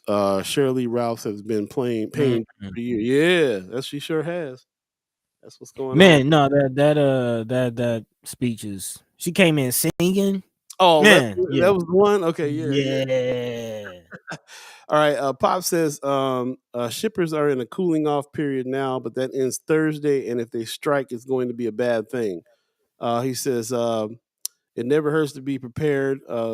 Let's see, where is the first one he said? I don't know if you're aware, but it could be a huge shipping strike on or after Thursday. It will cut products by 50% in the USA, which means that food and other necessities will become scarce. If you have a few bucks or a little left on your credit card, stocking up on stuff like, the essentials, man, rice, beans, tuna, toilet paper, so on and so forth, not a bad idea. Definitely want to think about that because keep our eye on what's going on with this strike on Friday. And yeah, we'll see. So it might be time to think about that. We don't want to go in here and start tackling people over toilet paper again in the stores. But at the same time, think a little bit ahead. It might be a time to stock up on some things while this strike is happening. I think there's going to be more strikes to come. I think we're in a situation right now. There's every day you look at an article that talks about stuff like people like quiet quitting and people that are demanding to work from home or there's so many jobs out there right now that they're quitting and jumping to other jobs that better suit or not coming back to industries like food service and stuff like that. We're in a time right now where labor is shifting, and it's not a surprise that there's strikes happening all over the place. Amazon, they're fighting. Everybody's fighting these strikes. Would it be fair to say that we are in the middle of a labor revolution? I think so. I think people want to downplay it, but I really feel like that's the case. After we came out of COVID, people have figured out how to do something else than to go back to their raggedy jobs, and things are absolutely different now. Man, I had a different article pulled up, but this actually gets to the heart of why we decided to make season 4 Follow the Money. Because we did, I know I was getting signs just from articles that I was reading, just different channels I subscribed to. I was getting, the sense that, okay, this is going to be a long winter in many, many ways, but mostly financially. And these are the types of things that come out of that. So yeah, this is why we're doing Follow the Money. This is why we're having these types of conversations about where our tax dollars are going. And also, we haven't quite done it as much as we had hoped, but we will as this season goes on, talk about more entrepreneurial things, how we can get some money in our pockets, how we can save money, how, things like that. Because again, this is going to be a long winter, and this is just a symptom of what I feel, and I'm getting the sense that you feel this as well, Paul, a much larger issue. But what is happening in regards to that, freight railroad road workers, excuse me, may strike this weekend. But actually, to be honest, companies like Amtrak, they're already canceling some routes as they're preparing for the threat. So even if the strike hasn't even we haven't even made it till Friday, things are still already having an impact. As one might expect, this dispute, as been mentioned, involves pay. However, working conditions are also a major point of disagreement, particularly around sick leave. Dennis Pierce, who's the president of the Brotherhood of Locomotive Engineers and Trainmen, which is, again, the union that supports these workers, told the Washington Post, saying, all we're asking is folks to be able to go to routine doctor's visits without pay, but they have refused to accept our proposals. The average American would not know that we get fired for going to the doctor. This one thing has our members most enraged. We have guys who are punished for taking time off for a heart attack and COVID. It's inhumane. That's ridiculous. Again, in the middle of a pandemic, for workers to not be able to go to the doctor, definitely when they're dealing with America's freight, they're loading and unloading these trains, making sure the trains are running. We want them to be healthy as possible. Big time. Whitney Richardson said, absolutely, this is definitely a new labor movement going on. She agrees with that. She says, will cost the U.S. $2 bill a day. Railroad workers are striking to not be penalized for taking days off. Man, they can't go to the doctor. They're getting fired for going to the doctor and having heart attacks. Pop says it is mainly trains about to go on strike, and the figures shake out to 30%. Here's the thing. Anything you buy now is cheaper than it will be later. So stocking up makes sense. You can't lose, and you will be in decent shape if there is a strike. I'm looking at this one. I heard something this morning about an Amtrak train that goes out to Northern California that runs through Omaha, Nebraska. They just canceled the Omaha, Nebraska stops. Yeah, that's what I'm talking about. Okay. It's already affecting things without us even making it to Friday. Like, yes, Amtrak has reportedly already closed some of their routes in anticipation of the strikes. That's crazy. Childcare workers, employees have always dealt with being penalized for attending to their health. Yeah, everybody's getting that in a big way. This is thank you again, brother Sanchez, for for reminding me to bring this up today. This is something that was pretty huge, So, and when you look at the mass exodus we just had of teachers leaving their jobs, you think about the situation that happened in New York with the Amazon workers. Yeah, I think you take this out of a vacuum and you look at the larger picture. I definitely think it's fair to say that we are in the middle of a labor revolution. I mean, even look at the restaurant industry and the people in Lincoln. What was it, the Lincoln Burger King, where like all the employees walked off at the same time? Yeah, that made national news. They Man, just like, yeah, we're out. Brother Sanchez says BNSF Railroad doesn't stop working. They worked through the pandemic and received hundreds for providing proof of vaccination. That is it. So yeah, man, they didn't even they were the part of that essential worker crowd that yeah, didn't really get taken care of, like the meat meat packers. packers. Yep, right. And so yeah, that's a shame. And that comment that you made earlier too, man. You said the ships control the world's economy. You always see these big freight ships around the world with, but the trains control the American economy. This is where we get most of our goods. They come in on train, and so if this happens, then yeah, there'll be a big shortage. I'm surprised people ain't tackling each other over toilet paper already. We'll see that soon enough, man. Unfortunately. Might be me. No, I'm just kidding.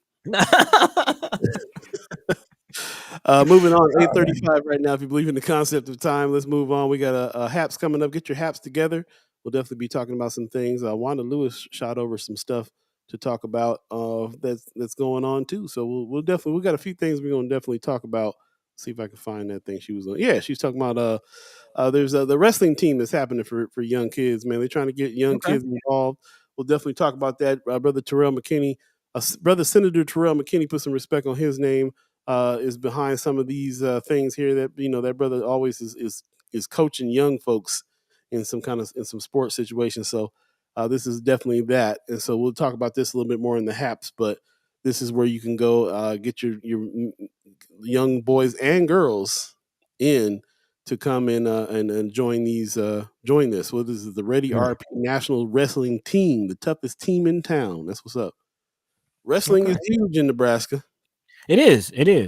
I actually like to call it wrestling, like everybody in Nebraska likes to say, wrestling. Wrestling. Yeah. I got family members that have been award-winning wrestlers. So it's a huge deal.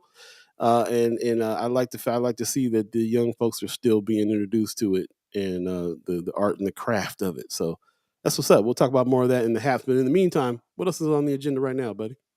Man, I actually wanted to round back around to a conversation we're having with the police department and someone that mentioned the Good Old Boys Network. And that's kind of where I wanted to pick things up. Letting people know what the political landscape of Nebraska is looking like, and a pledge that was recently signed by 17 Nebraska state senators in response to a pledge that is being pushed by the Charles Herbster Nebraska First PAC, the political action group, which was launched by, failed gubernatorial candidate Charles Herbster, is flexing its political muscle with, again, 17 Nebraska state senators signing and pledging to scrap the legislature's unique system of electing committee chairs by secret ballot. That is one of the two pledges that this PAC asked our state senators to sign. The other, I believe, is to support gun rights in Nebraska. So if that's one pledge down, another to go. Yeah. This Herbster. Again, Remember just flexing their political power. So definitely something to look out for. Herbster was the Trump candidate. Yep. That actually got shot down for Pillin, who is Ellen too. He ain't much better. But Herbster was like, well, I might have lost that, but here's what I can do, and put this pack together. And now he's gaining all the support. So we'll see how that goes. Yeah, but this is definitely interesting. Kind of going back to that punitive treatment from the Grand Old Party that you were talking about, and that those who step out of the Good Old Boy Network and try to challenge the Good Old Boy Network, and those who get punished for that. This whole thing is surrounding that. Again, shout out to Marianne Williams for dropping this comment on Friends of First Sky Omaha. She says, "Why is secret ballot important here? A secret ballot allows anonymous voting against one's own party members that may not be qualified to chair a committee without hurt feelings in situations that stem from them. In a nonpartisan body, it shouldn't matter, but it does. Anyone who watches the legislature closely will tell you that many of the senators wait for a text message from a governor or party leaders to tell them how to vote." Again, going back to that good old script. In this instance, outside influencers will be choosing committee chairs not based on qualifications, but on party alignment. So again, this is not a small thing. This is not a small thing.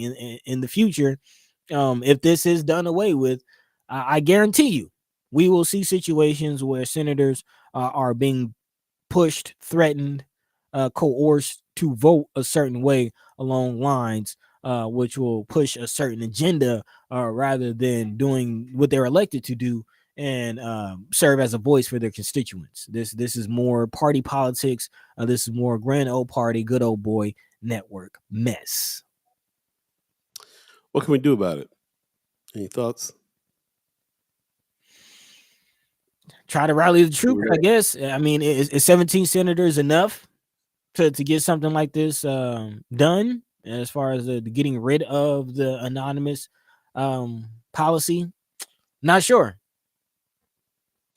We'll have to next week. This is the exact type of thing we would be talking to Precious McKesson about during Politicking with P, which would normally happen today, but didn't happen today. She's Right. traveling.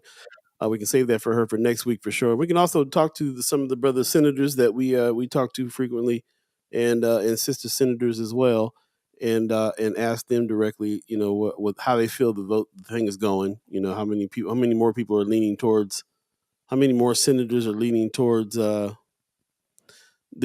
this way.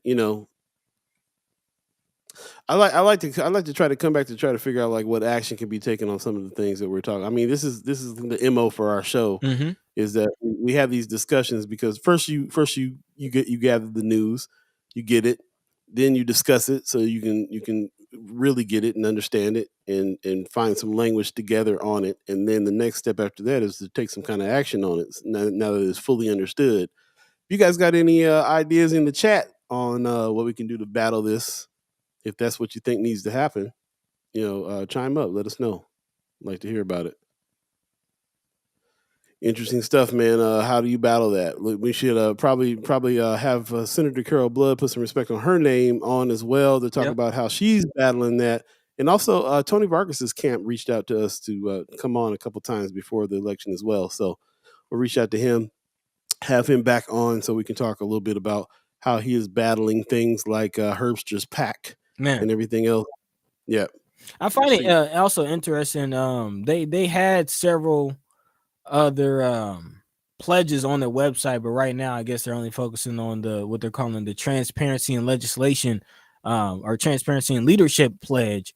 But again, this is what I'm sensing is the beginning of a much larger issue. Again, the other pledge that they were asking senators to sign was a measure that would allow Nebraskans to carry a concealed handgun without a state permit or background check. And again, this can't be taken in consideration without also taking in consideration candidates who are running for sheriff who are saying that they want to deputize citizens to protect their families from some existential threat. So again, you can't look at these things in a vacuum. You got to see the bigger picture that's kind of being laid out. That's real. So who was that sheriff? Who was that one running for? Do you remember that sheriff's name? I don't. I didn't commit that to memory, but I know if I'm gonna find it, I remember. Yeah, I'm gonna find it because I don't want to accidentally vote for that fool. Anyway, speaking of which, yeah, I totally agree with you on that, buddy. That's the direction that we got to go. So for sure. We'll definitely love to speak with Senator Blood. Definitely love to be politicking with P to see, her perspective on this. But again, the Grand Old Party on the move. We'll take a quick break, come back, do a lightning round, jump into some haps. Thanks for everybody that's joining us right now. Whitney Richardson on that last subject said, I think they might settle, talking about the train strike because it will cost the U.S. $2 billion a day. $2 billion a day for things to shut down like that. That's insane.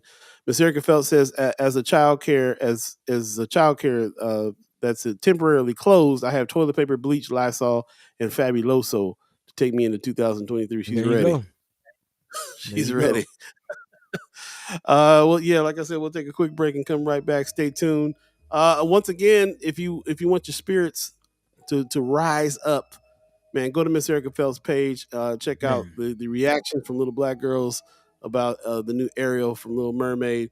I saw a meme. I saw a message that Marianne Williams put in the chat. Says, who knew so many middle-aged white men were fans of Little Mermaid? These cats that have all these racist things to say. Said mermaids can be black, hobbits can be black, elves can be black, dwarves can be black, Jedi can be black. None of these things are real. So any of them can be black and you can stop being racist. How about you just do that? There you go.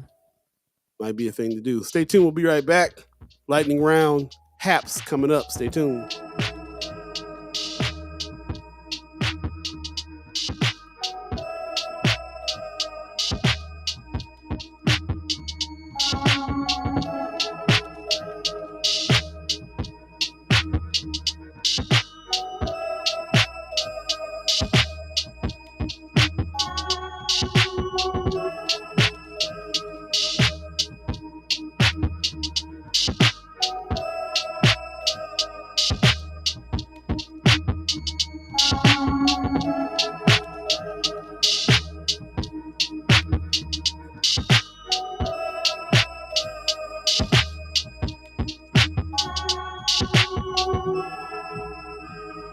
Welcome back. No politicking with P today, unfortunately. She's traveling back from DC. We'll have her on next week. Politicking with P on Women's Wednesday, First Sky Omaha Radio, First Sky Omaha in the morning. We'll also be seeing what's good in the hood with Kimra Snipes.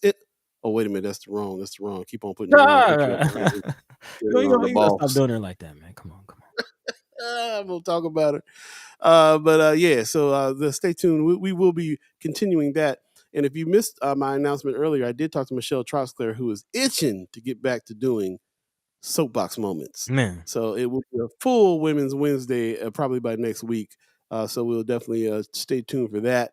And all the other special guests that we got planned on coming on to talk to us about some of these things. Really appreciate everybody that has given us suggestions on who to ask to come on the show. That always helps as well. Ms. Erica Fell says NPR came with an article this morning that said because mermaids would live in the deepest of waters, they would logically be of darker hue. Interesting. Okay. That's what's up. All right, that's what's up. Miss Erica Fell said we miss Michelle. Yeah, we miss Michelle too. Definitely. Yeah. Can't wait to have her back on. So, in the meantime, between time 8:46 right now, if you believe in the concept of time, buddy, want to do a little lightning round of the rest of the subjects? We really only have one last article to discuss, and that's to no surprise, Nebraska's Congressional delegation condemning Biden's student loan plan. Of course, we talked about all of the millions of dollars that Scott Frost will receive for not doing his job. But those who do the job, do go to college, do graduate, being strapped with debt. And a plan that can help them with that debt now being condemned by apparently Nebraska's congressional delegation. Well, yeah, man. I mean, what more can you say? I mean, what more can you say on that? Really, like, yeah. You know, it's not a big surprise. We just talked about Ilan Pillin being a part of the reason why Scott Frost is getting $50 million. And then he voted against you getting 10,000 to help with your student loan. So yeah, of course. I bet you New Blood didn't do that. Well, Ben Sass did. Speaking out, he says the president can spend it however he wants with pale window dressing, but at the end of the day, his debt forgiveness scheme forces blue-collar workers to subsidize white-collar graduate students instead of demanding accountability from an underperforming higher education sector that pushes so many young Americans into massive debt. The administration's unilateral plan baptizes a broken system. Also, Senator Deb Fischer called the policy economically backwards. She says Nebraska's congressional, Don Bacon called the plan Robin Hood in reverse. What the heck is Don Bacon? Tony Vargas. Yeah, I mean, I don't eat swine. Yeah, I don't eat swine. Of course, this congressional delegation is made up of all Republicans who are denouncing Biden's debt forgiveness plan, saying in statements, among other things, it would worsen inflation and shift the burden onto taxpayers, the same taxpayers who are struggling to their very student loan debts. Listen, there is make it make sense. Also, I got to mention on the student debt thing, people are not really understanding this. They're taking away debt that hasn't even occurred. They're taking away debt that is there's nobody that is paying for this. This is coming from future profits of interest rates that are exorbitant and that do all this compounding. It's not making any taxpayer suffer to be there. I can't even talk about it right. Real dumb. Let's move on. It's already coming up on 8:49. I wanted to jump in and talk a little bit about brother. Who am I thinking about now? I got George Smith on my mind. Mickey Joseph. Because we talked about this the other day. It wasn't even a story yet that Mickey Joseph is the first black coach of any major sport in Nebraska, besides wrestling. And and it wasn't a story. Well, I woke up this morning and found that there's several. Now he's held a press conference. He said some things. People are starting to speak up a little bit, and he kind of put it out there that he's not. He ain't just going for being interim. He wants to go for being head coach. And he's got 9 games. He wants to act like a head coach for these 9 games. He's already putting people through new rigorous practices, trying to whip the team into shape. I'm about to start watching some Husker football. That's how hot this story is for me right now. Okay. I want like I got 9 games I'm definitely gonna watch and be rooting for the Huskers. Now I know I've been here 12 years, but I could never say that until today. No, you're not alone. You're not alone. You already know. You already know. Okay, so because there's a serious story behind this. If this brother can pull this stuff off and become the actual head coach, he's already done some things here. Like I said, he's putting people through rigorous new practices. The players, he's also upgraded some other folks to higher paying jobs. Like he's making some moves. Not just settling with the interim title. Tell me if you feel like I feel. Chat chimers, let me know. I know that a lot of chat chimers, I've talked to a lot of chat chimers that aren't really about sports and ain't really about football and ain't really about Huskers. Kind of like how I've been. I have not been on any of that. On it now. I'm gonna be watching them games with everybody else. Like, come on, Huskers. Yeah, I wouldn't say I expect anything different, but I will be paying attention. You don't expect anything different. You think that so what is the reason why the Huskers is so bad now? Is it the players or was it the coach? I think they fired the coach. I think the program just in total needs overhaul. Like from the boosters to the coaches all the way down. Hopefully I'm wrong, but I don't have high hopes for Nebraska football. I'm gonna say next week we're gonna spend 15 minutes talking about this. Next week they play Oklahoma, who has been one of the top programs in the country for the last 5-6 years. Oklahoma Nebraska is also a deep rivalry game. I find it very interesting that that's going to be the brothers' first game. It's also going to be the game of the week, if I'm not mistaken. It's going to be like one of the most televised games in the country. Major platform for this brothers' first game. I'll definitely be paying attention. But again, you still got Alabama out there. You still got Clemson out there. You still got a lot of schools that are making strides, man. Nebraska, I give them maybe, if this coach stays and we have about 2 years of good recruiting, then maybe. But nah, not get my hopes up. It's still Nebraska. Wow. Still Nebraska. Is it that bad? Still Nebraska. Not getting my hopes up. Wow. Wanda Lewis said she'd like to see Nebraska do well under Mickey Joseph. I would like to see that too. I would like to see that. The chances of me seeing it. Yeah. I mean, the hero's journey here is that this brother wins all 9 games and kills the game and comes in and becomes head coach, turns Nebraska all the way around. That's I will the be hero. made a believer. You'll be delivered? I will be delivered if that happens. And yeah, we'll see, man. We'll see. We'll see. Am I the only one? Am I the only one? I want the chat chimers to let me know. Am I the only one that's interested in this enough to start watching Husker games? Because I'm about to start watching Husker games. Okay. I'm gonna call my friends and they're gonna be like, "What? Yes, sir. Is the game on this weekend? I'm gonna see what's up. I'm gonna give you a call on Saturday. I have to get some cable around here. You know? I'm gonna give you a call on Saturday, see if you tune in and see how we fare against Oklahoma. We'll see. I gotta go. I'll go to the barbershop or go over to the Big Wave studio or somebody because somebody watching it because I ain't got cable here. But I'm gonna hit up somebody this weekend and see what's up. Oh wait a minute, if I still got COVID, I don't know. See. I'll find it. I'm gonna find it though. I'm gonna find it. I might have to get some cable around here or something. Pop said I'll be watching. Pops, where you watch the Husker game at? Because I know you don't got cable either. Actually, you might be able to watch it on I think it's gonna be on Fox, so it might be just on regular TV. Get you one of them antennas. Oh, okay. There you go. Get one of them digital antennas. Yeah. Mama Kyle said, "No, I hate football, but we'll watch with hubby." That's what's up. Tamika Johnson, if he does that, I'll be Go Big Red for life. Okay, that's what I'm saying. It's hero's journey on that mug right there. Hey, I'm hopeful. We'll see. Wanda Lewis says, yes, you should be able to watch it on your phone. Okay, yeah, hit me with the link.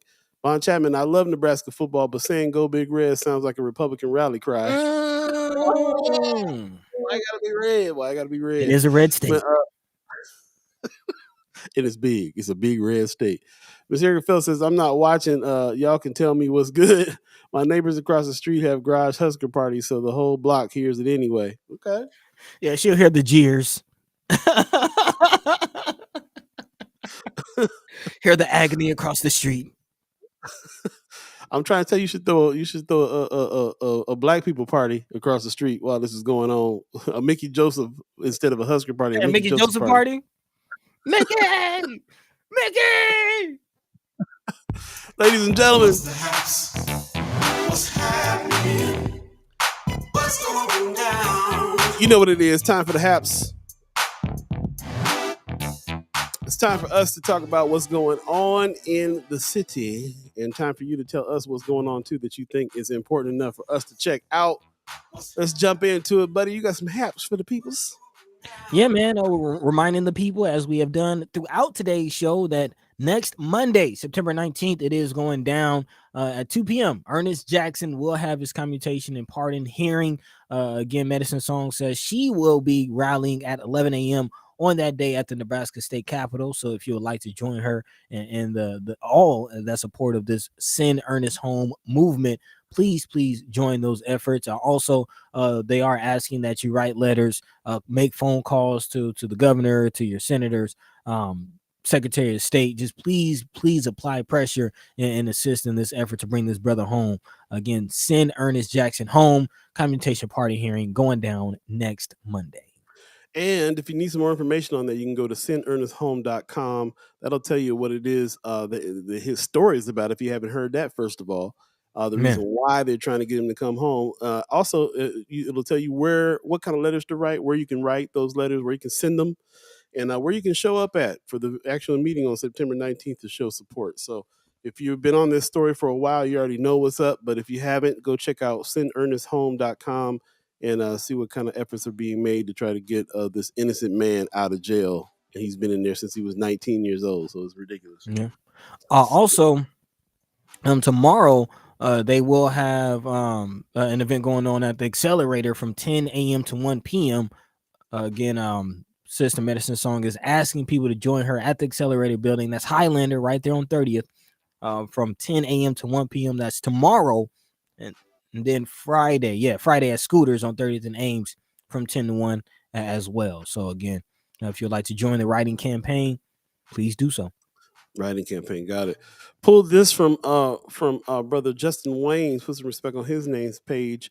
Economic Recovery Committee upcoming hearings. There is one at September 19th as well at 11 o'clock. This is at Metropolitan Community College, South Omaha Campus Center for Advancement in Manufacturing.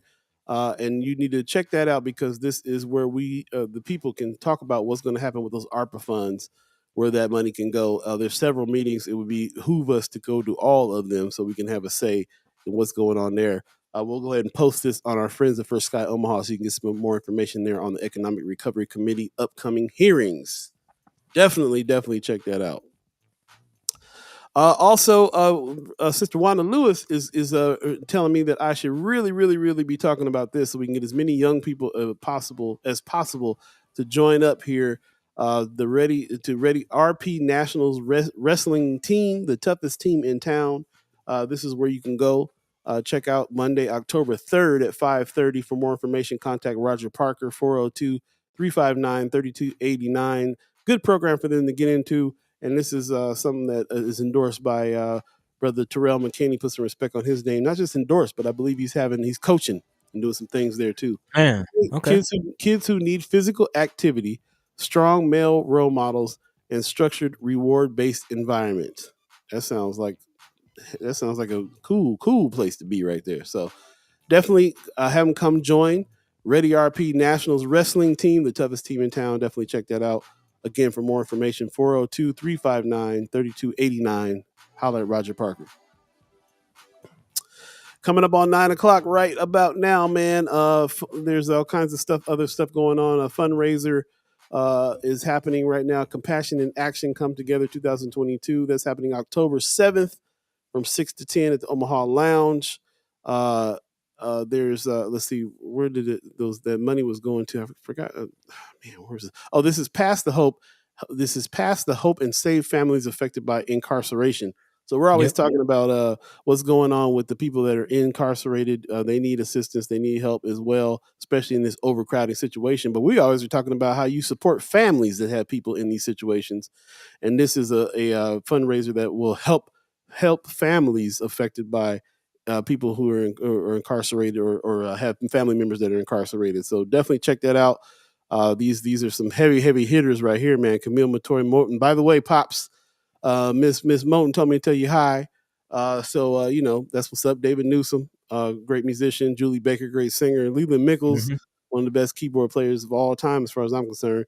For more information, you can hit Tila Mickles, and there's some stuff down there too. We'll put that in the Friends of Sky Omaha. Hit Tila at Compassion. And I can't even read that. That's too small for me to even see. Got to put my readers on. Hit her up at 402-502-9890. I think that says. Okay, cool. So there you go. Definitely check that out. Josh Tagg in the chat real quick is saying the Symphony has 2 different free concerts at the Jean Leahy Mall on Saturday. Bring the whole family. That sounds cool. I'd definitely like to see that. Appreciate that. Cheryl Phillips says regular TV channel Fox 42 is this week's game. No cable needed. Sweet. I'm going to definitely check it out for sure. And thanks for coming on and letting us know about that. And before we get out of here, just shout out to the Culture House again for allowing us to come through this last couple shows. Buddy was out in Omaha, definitely hanging with those cats, and they got major shows coming up. One of it, which is a major comic named Shang, he'll be there. When is this? September 18th. So this is coming up very soon as well. This weekend. Check that out. Yeah, this weekend, man. Check it out. Support the fact that he's got major artists coming to the Culture House in here in Omaha, Nebraska. This is a major deal. Have you ever seen dude perform? Shane? Yeah, man. You remember? Okay, I was about to say, dude's hilarious. Dude is hilarious. Definitely one of the comedians I remember from the BET Comic View days. Yeah, dude's hilarious. Yep. Definitely go out. Support. Also, the Coach House is having an art battle this weekend, so plenty of reasons to go out and support the Coach House, and definitely a big shout out to my man Marcy Yates and Aggie Kid for supporting and allowing us to broadcast live from the Coach House while we're there. That's what's up. With that said, we're going to get out of here. We'll have a more extensive Haps on Friday. Again, get your Haps together. Let us know about what's going on. We'll definitely check it out, man. Check out the Symphony. You got a free show. You can go out and check out the Jean Leahy Mall.